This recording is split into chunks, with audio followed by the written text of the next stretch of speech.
Bom, hoje é dia de fatos da semana.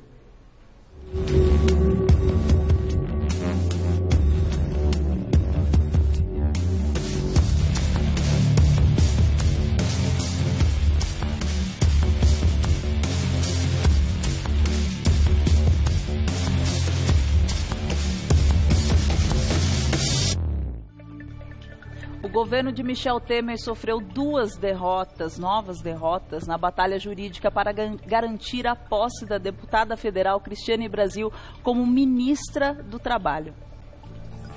Indicada no início de janeiro para ocupar o cargo de ministra do Trabalho, a deputada federal Cristiane Brasil ainda não conseguiu oficialmente assumir o posto. Logo depois de sua nomeação, uma liminar da Justiça Federal do Rio de Janeiro suspendeu a posse após a denúncia de que Cristiane havia sido condenada justamente em um processo trabalhista. A Advocacia Geral da União até tentou, mas ainda não conseguiu reverter a decisão. A deputada, que é filha do ex-deputado Roberto Jefferson e que foi indicada por seu partido, já falou que não vai desistir da nomeação. Já o presidente Temer não deve voltar atrás em sua decisão para não contrariar sua base de apoio partidária. Enquanto isso, a novela se estende. Mas fica uma dúvida: até que ponto uma decisão judicial pode determinar a posse de um político? E o que diz a Constituição nesses casos? É o que vamos ver agora no Fatos da Semana, do Revista da Cidade. E nós estamos recebendo o Erival Oliveira, professor de Direito Constitucional da Damásio Educacional e assessor jurídico do Ministério Público Federal. Seja bem-vindo. Prazer em ver você. Feliz Ano Novo, pra não tinha te também. Visto nessa passagem. Também. Você viu, né? Faz tempo que a gente não se vê. Bom, vamos falar desse caso, muitas pessoas estão falando e realmente a deputada federal Cristiane Brasil, ela não pôde assumir e a gente vai entender o porquê que ela não pôde assumir realmente, né? As pessoas não estão entendendo muito bem o porquê, de onde veio essa liminar e o porquê dessa liminar. Bom, queridos amigos, sejam bem-vindos, é uma felicidade estar aqui com vocês. É um caso simples de uma liminar em uma ação popular manejada por um cidadão, e a liminar foi deferida lá em Niterói pelo juiz Leonardo Coceiro. E com isso você impede, tecnicamente, do presidente dar posse à ministra. Foi ventilada a questão do desrespeito ao princípio da moralidade administrativa, que antecede, inclusive, a separação dos poderes. É interessante nesse caso que outras ações foram também manejadas e alguns magistrados autorizavam a posse. Então tivemos ações autorizando e essa ação que predominou indeferindo. Recorreram da liminar um agravo para o tribunal manteve a suspensão, novamente pela questão da moralidade administrativa. Sim. Ontem, uma decisão do TRF da 2ª Região unificou os processos perante Niterói, que foi o primeiro que indeferiu a posse, do meu ponto de vista, corretamente, né? Não tem cabimento a alguém que quer ser ministro de Estado do Trabalho ter dívidas trabalhistas, processos trabalhistas. Não faz sentido. Acredito que primeiramente você tenha que respeitar a conduta do local onde você vai gerir ou vai assumir, enfim, é muito complicado. De onde surgiu a decisão? De onde surgiu o nome da Cristiane ser a ministra do Trabalho? O presidente Temer escolheu por indicação do PTB. Ah, tá. Então o entendi. PTB, cujo mentor e líder é o Roberto Jefferson, indicou a outras pessoas. Indicada uma outra pessoa foi vetada, ao que diz a imprensa, pelo José Sarney. E qual outro nome possível? O Jefferson apresentou o nome da filha. Claro. E aquele negócio de... Se fala tanto em vedação do nepotismo, né, dessas indicações de parentes, mas um caso triste, né, de uma indicação de parente para um cargo de chefe de Estado. Então a indicação é livre e espontânea vontade do presidente. Para ser ministro tem que ser brasileiro maior de 21 anos. Nesse caso ele escolheu por indicação do PTB. E o PTB está mantendo um desgaste muito grande. Se nós pegarmos o histórico desses impedimentos, já houve impedimento para a posse do Lula, já houve impedimento para a posse de um ministro da Justiça, que era do Ministério Público, que não poderia assumir como ministro da Justiça. Então, não é algo novo. é algo já meio que recorrente. Que já acontece há muito tempo. Um magistrado teve a honradez e o braço firme de peitar essa nomeação que é indecorosa. De segurar e de fato não acontecer. É que esses acordos, quando alguém vem e sugere um nome para você indicar, ainda mais no posicionamento do Michel Temer, eu acredito que para ele talvez seja complicado, porque ele não quer desagradar o PTB. Não quer desagradar de forma alguma, quer continuar com esse conglomerado de acordos e parcerias. Infelizmente ainda é assim o nosso governo. É assim e triste, né? Porque fica o compadrio na direção de um país. Então uma questão de Estado vira uma questão de troca de favores. Isso afasta o investimento estrangeiro. Claro que quando a economia começa a subir um pouquinho mais, se descolar da crise, você tem a possibilidade de poder avançar em projetos importantes, e você atrelar a aprovação da PEC da Previdência a essa troca de favores, aí fica triste, né? E isso não vai impedir, se for o caso, de uma reforma previdenciária desse governo ou de outro.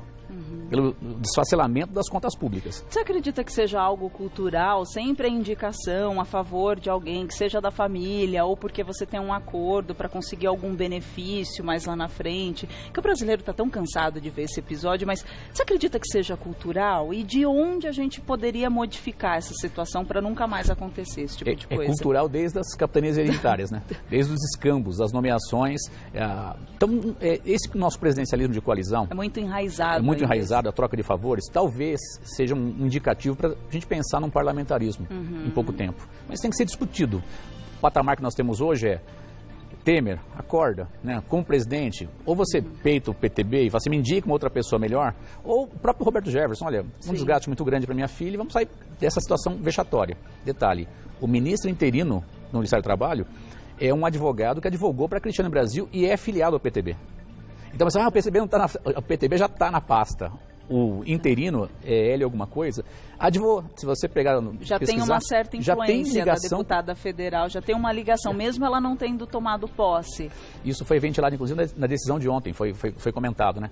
Em que pese essa imprensa dizendo que ela tem influência, não há dados concretos. Mas reportagens do Globo indicam que o atual ministro interino advogou para a Cristiane Brasil, chegou até o Ministério do Trabalho por conta do PTB e do Roberto Jefferson, então aquela zona cinzenta continua sem muita esperança. Sentimento lá entre eles de gratidão, enfim, e já vamos operar por baixo dos panos. Ninguém está afirmando aqui, a gente só está repercutindo o que saiu nos noticiários, o que a gente ouviu, e enfim.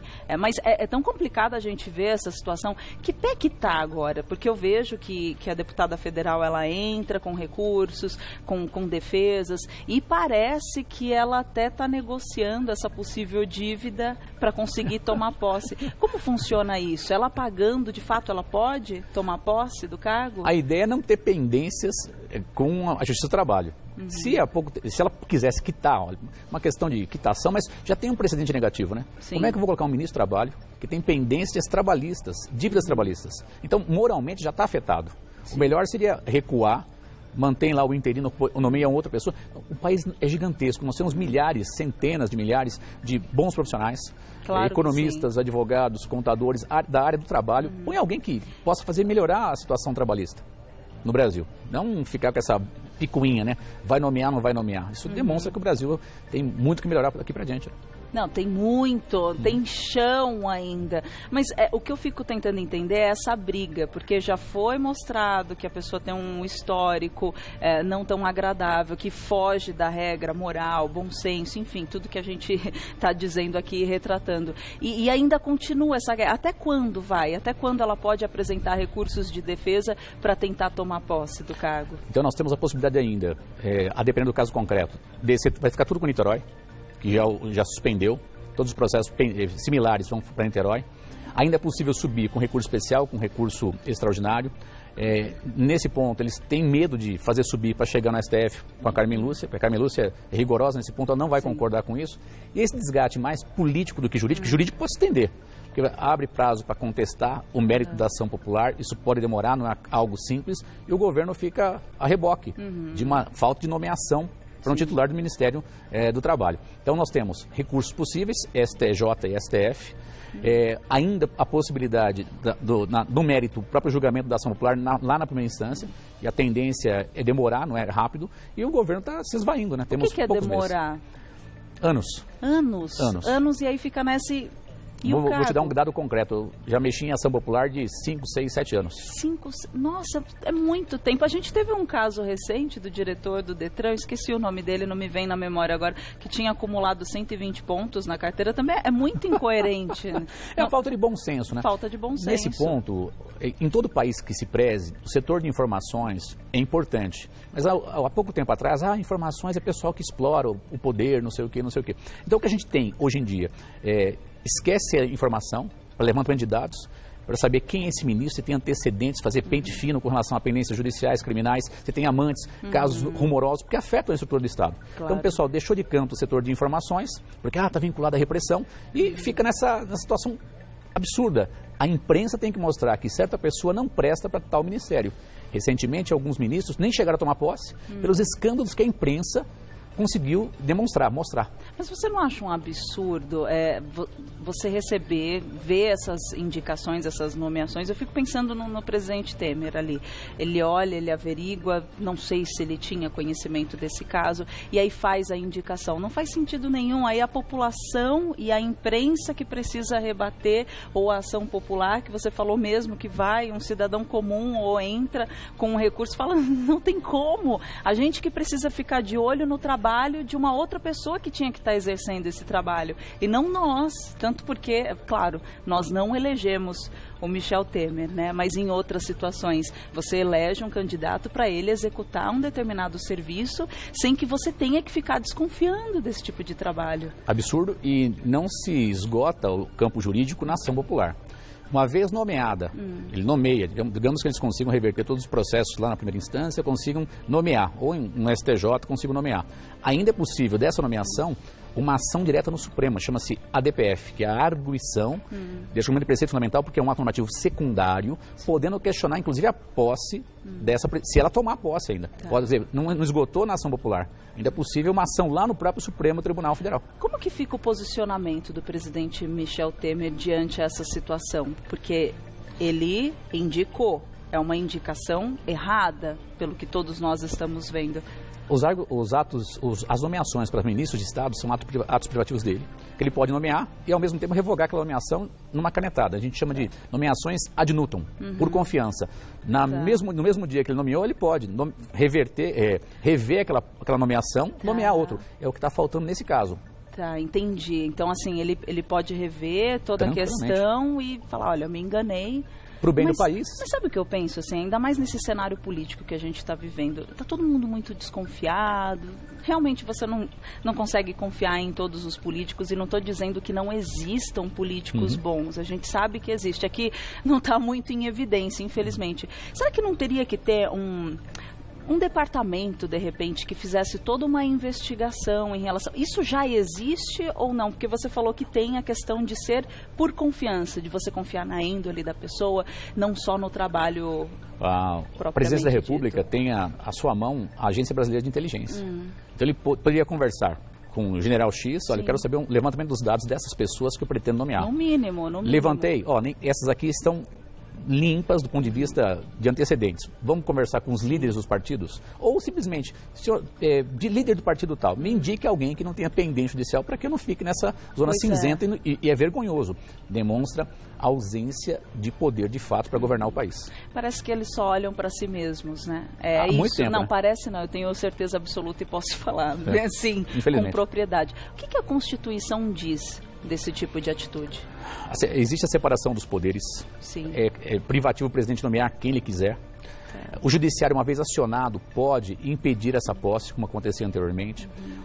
A princípio basilar da Constituição está no artigo 37 do caput, que são alguns princípios que a administração pública tem que seguir. Moralidade, publicidade, eficiência. Dentro desses princípios, eu tenho que nomear alguém que não vá, já na data da posse, de algum modo violar esses princípios. Então, mesmo havendo a separação dos poderes, os princípios maiores estão no artigo 37, que antecede a separação dos poderes. Então, caberia ao presidente nomear outro, revogar essa nomeação, nomear outro, e lógico, uma vez que a discrepância do ato com a Constituição, a ação popular, qualquer cidadão, ou, a depender da situação, uma ação civil pública para algumas pessoas que a lei autoriza, ou lá em cima no Supremo, uma ADPF, como tivemos recentemente uma ADPF contra a portaria do Ministério do Trabalho, que queria reduzir o reconhecimento do trabalho escravo. Uma ação no Supremo impediu que um ato do Executivo violasse a própria Constituição e vários tratados que o Brasil faz parte. Virou uma guerra e falta de respeito, né? Você tem que ficar vistoriando o tempo inteiro para ver se não tem alguma sujeira ali. Que falta de bom senso e de vergonha na cara. Exatamente, exatamente. Bom, a gente tem isso prescrito na lei e é só eles seguirem o bom senso, né? Fazer todo um tratamento para recuperar a própria índole. E aproveitando o seu gancho, se ele descumprir decisão e nomear, ele comete crime de responsabilidade, qualquer cidadão pode representar contra ele e começa um novo desgaste. Porque o ato de violar, desrespeitar a Constituição, a lei e as decisões judiciais é crime de responsabilidade previsto no artigo 85 da Constituição.